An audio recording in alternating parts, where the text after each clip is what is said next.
Assalamualaikum warahmatullahi wabarakatuh. Balik lagi bersama saya Fikri. Halo guys, bagaimana kabar kalian? Semoga selalu baik-baik saja. Semoga selalu dalam lindungan Allah Subhanahu wa taala dan semoga selalu dijauhi dari segala mara bahaya dan kesusahan serta segala penyakit. Amin ya rabbal alamin. Dan jangan lupa guys untuk selalu bersyukur atas apa yang telah Allah berikan pada kita selama ini. Guys, aku ada video yang menarik ini, video yang mengejutkan sebenarnya ya. Tiba-tiba di page-nya Harimau Malaya, di channelnya Harimau Malaya ini ada judul video yang cukup membuat aku kaget sih guys. Judul videonya itu Kim Panggon tak profesional tentang perletakan jawatan Park Hang Seo antara calon baru juru latih.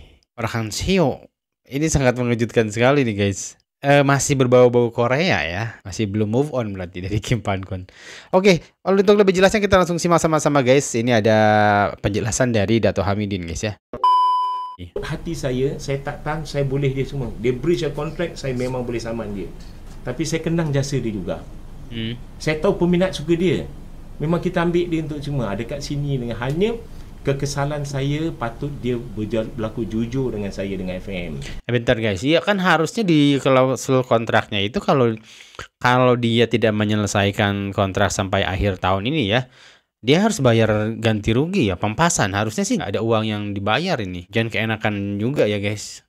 Harus profesional lah, bayar lah.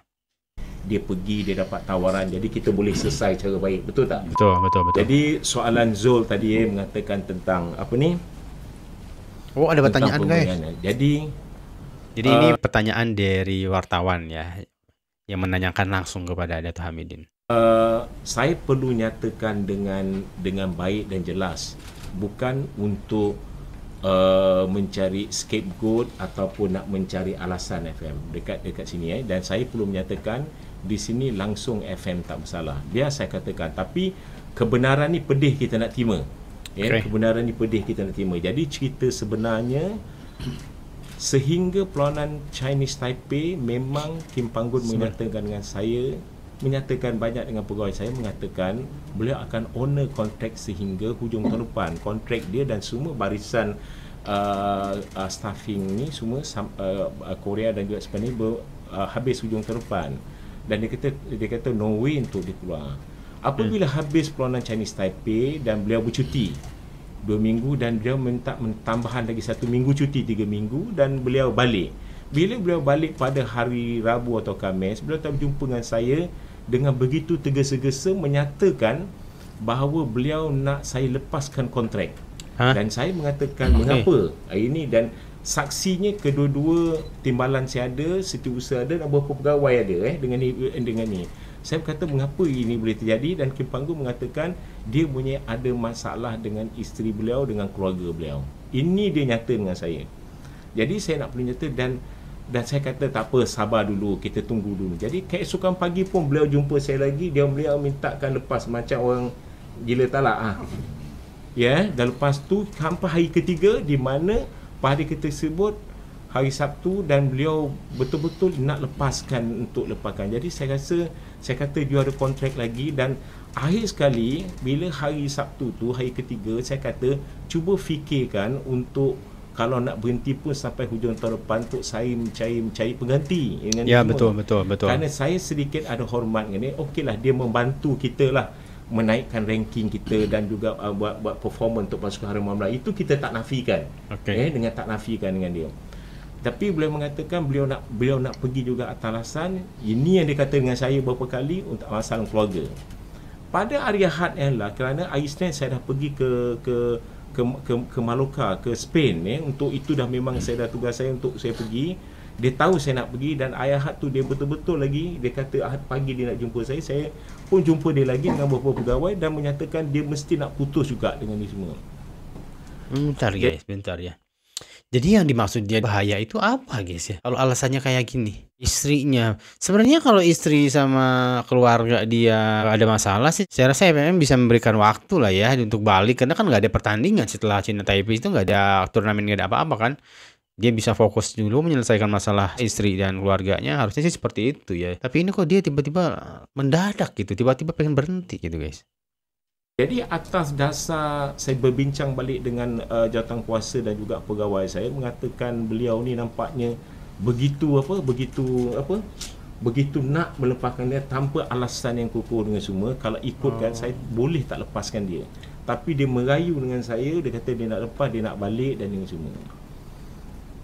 Akhirnya saya bersetuju. Ketika tersebut pada Ahad sebelum Isnin malam saya pergi ke Spain. Bila ini terjadi, saya pada dasar verbal saya setuju, dan selepas tu saya berkata kepada dua timbalan saya untuk buat press conference untuk pergi dengan ni, dan saya tahu peminat akan marah pada FM benda ini terjadi. Saya dah nampak benda ni tu. Tapi yang mengecewakan dengan saya, apabila dia buat PC, dia ada bagi beberapa interview dengan situ, dia kata ada few reason, berkata dia tak dapat sokong, dia tak dapat pelepasan something dengan semua. Yang saya rasa dia mengambil kesempatan tu untuk dia pergi. Akhirnya saya telah mendapat satu panggilan telefon mengatakan beliau telah deal dengan urusan Hyundai sebelum dia tamat. Jadi ini kisah dia. Jadi di sini dia tak profesional. Mana dia, saya dah hingga hari ni dia telefon saya banyak kali, dan fax saya tak jawab. Saya kecewa lah dengan apa semua. Jadi yang sedihnya FAM menjadi victim dekat sini.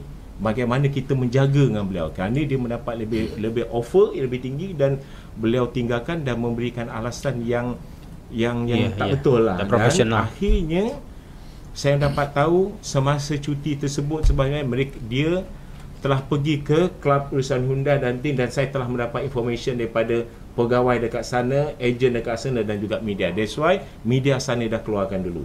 Jadi dekat sini FM tak boleh dipersalahkan. Kita telah menjaga dia semua seberapa yang baik semua. Dan perlu ingat, Kim Panggun tu saya yang pilih dia dengan sokongan Esko FM, dengan knowledge technical director daripada kawan-kawan saya daripada Australia, Iran dan Japan. Saya akan cari selepas ni coach yang lebih baik daripada Kim Panggun. Itu saya promise kepada peminat. Mantap. Itulah kisah dia. Dan mantap. Bentar guys. Berarti ini guys ya, dia kayak selingkuh gitu ya. Sementara dia masih ada kontrak dengan FAM. Semasa cuti ternyata dia menjalin komunikasi dengan urusan Hyundai. Justru komunikasi itu bukan setelah keluar dari Malaysia. Ternyata memang ada tawaran yang menggoda beliau ketika beliau menangani Malaysia guys. Ini gimana menurut kalian guys? Saya pun tak nak lah, saya pun kenang lah jasa dia. Jadi kita pun, FAN pun berlembut hati juga untuk, kalau ikutkan dari segi profesional dia, kita dah boleh minta dia punya pampasan untuk 1.5 years. Apa lagi FM nak boleh buat dengan apa semua? Dapat berarti itu yang dia nggak bayar merayu untuk dilepaskan. Jadi itulah hanya kekecewaan saya, dia tidak menyatakan kebenaran. Patutnya dia menyatakan kebenaran. Dia patut very open dengan kita media dan juga dengan public dengan ini semua. Supaya yang menjadi victim FAM menjadi victim. Kasihan juga saya jelaskan. Dan saya perlu menyatakan tentang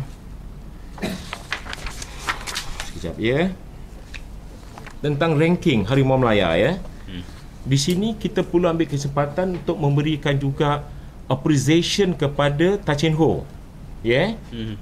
Saya mengambil jawatan presiden daripada 2018 hingga sekarang, di mana Tan Chin Ho ketika tersebut dalam ranking March 178 ranking dunia. Masa tu saya jadi presiden Nazrin. Dan habis kali Piala Suzuki FF pada 3 Januari, ranking tersebut adalah jatuh kepada 154. Makna dia Kim Panggun mengambil 154 sehingga dia pergi 134. Apa beza dia kat sini? Kita melihat bahawa Tan Chin Ho menaikkan ranking 24 ni fakta 24 mata ranking, Kim Panggun 20 mata ranking. Jadi dua-dua ni ada jasa dia. Tan Chin Ho ternyata Tan Chin Ho lebih sikit kalau ikut daripada mungkin timing, dia mungkin lebih panjang. Jadi dekat sini kita tengok, saya nak beritahu dekat situ daripada segi fakta 24 ranking dan Kim Panggung mengambil 20 ranking daripada 178 sampai 134. Jadi itu je lah Zul. Jadi cukuplah saya pun. Jadi kalau nak kata sedih, saya yang ambil dia. Saya lagi sedih dengan apa kan. Tapi mungkin peminat dekat luar semua tak tahu, tapi itulah cerita. Tapi ini bukan Sedih dan kecewa, lebih tepatnya gitu guys ya. Sedih dan kecewa ya. nak cerita scapegoat ataupun nak cerita tak ada dengan apa semua. Tapi saya janji dengan peminat Malaysia, saya akan cari coach yang terbaik. Jika coach Paumati tidak perform, kita akan cari coach yang terbaik. Saya tunggu, saya dalam proses ni sekarang. Saya janji dengan ni semua. Kena ada ambil sedikit masa sikit untuk kita buat. Dan akhirnya tinggallah semua barisan jurulatih dia yang bahagian staffing dia dekat sini bersama kita. Okey. Saya ingat cukuplah. Ketua, adakah disebabkan FAM mengenal jasa Kim Panggon membuatkan pampasan tidak dituntut? Ya. Walaupun hati ni pedih. Ya kalau bisa dibilang nggak profesional juga ya. Maksudnya FAM harusnya profesional juga dengan menagih pampasan itu ke pihak Kim Panggon gitu. Jadi apa ya guys, kalau udah bermain hati gitu ya, istilahnya baper gitu kan, bawa perasaan, jadinya mengesampingkan apa yang sudah disetujui di awal-awal gitu. Nah akhirnya kan kalau kayak gini ya FAM kayak dikadalin, dibohongin kan, akhirnya ketahuannya sekarang gitu sama Kim Panggon. Kim Panggonnya nggak bayar ganti rugi, FAM-nya juga semakin buruk di mata penggemar dan semakin kecewa tentunya ketika memang Kim Panggon akhirnya justru dipinang oleh Ulsan Hyundai guys. Okey.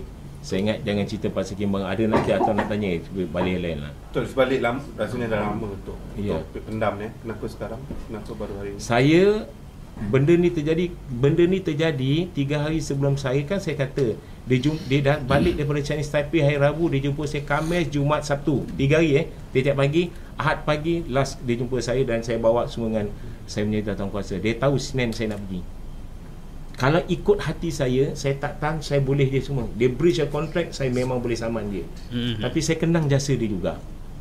Saya tahu peminat suka dia.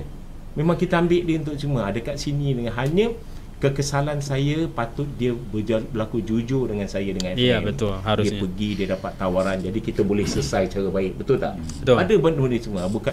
Okey, jadi kita pampasan setahun setengah tu, anggaran nilai berapa tu? Tak payahlah. Anggaran. Tak payahlah. 480 tu. Tak ada. Besar. Tak payahlah. Sudahlah itu semua. Itu compensate lah apa yang dia buat. Tapi Tan Chin Ho pun berjasa dengan apa, kalau you tengok ranking tu, you tengok daripada satu bentar guys, apakah ujung-ujungnya Tan Cheng Ho akan kembali dipanggil? Apakah ini tanda tanyanya seperti itu? Kenapa tiba-tiba Dato' Hamidin kembali mewar-warkan nama Tan Cheng Ho? Dan dia berjanji ingin membawa seseorang yang lebih hebat daripada Kim Panggon. Dalam konteks tadi itu memang Tan Cheng Ho lebih bagus secara kenaikan ranking. Apakah ini tanda-tandanya guys? Kita nggak tahu guys. Dari 2018 sampai sekarang. Dah disebut nama Tan Cheng Ho few times, mereka beliau mungkin kembali ke FAM. Tak adalah. Kita dah terpahat lah dia dalam sejarah dekat situ. Okey. Ternyata enggak guys. Kita pandang jauh ke depan dengan ini. Okey. Ya. Dijawab langsung guys. Sebelum KPG mengundurkan diri, ada beberapa rumor bahwa beliau ini memang akan menyertai Ulsan dan itu memang terbukti gitu. Tapi ternyata di balik semua itu, kabarnya prosesnya ya yang sebenarnya saya nggak setuju banget dan cenderung nggak profesional ya. Ini jelas mencoreng nama baik Korea Selatan sendiri ya menurut aku. Dimana Shin Tae-yong, Park Hang-seo yang begitu profesional, tapi tiba-tiba kok ada KPG ini, walaupun sebenarnya sudah begitu baik namanya, tapi di akhir-akhir kok buru-buru banget gitu mau pergi. 3 hari loh guys dia. Rabu datang, Kamis, Jumat, Sabtu sampai Minggu tuh dia terus cecer terus, menghadap terus ke Dato' Hamidin ya kan. Dato' Hamidin juga kan 4 kali berturut-turut ditemuin terus gitu kan. Ya kelama-lamaan nggak enak juga dia. Orang pengen keluar ditahan-tahan, nanti kalau dia bekerja juga jadi setengah hati gitu kan. Jadi ya udahlah pergi aja lah sekalian gitu. Oke guys, sekian dulu mungkin untuk video kali ini. Mohon maaf jika ada salah kata dan salah data yang saya sampaikan. Sampai jumpa di video selanjutnya. Assalamualaikum warahmatullahi wabarakatuh.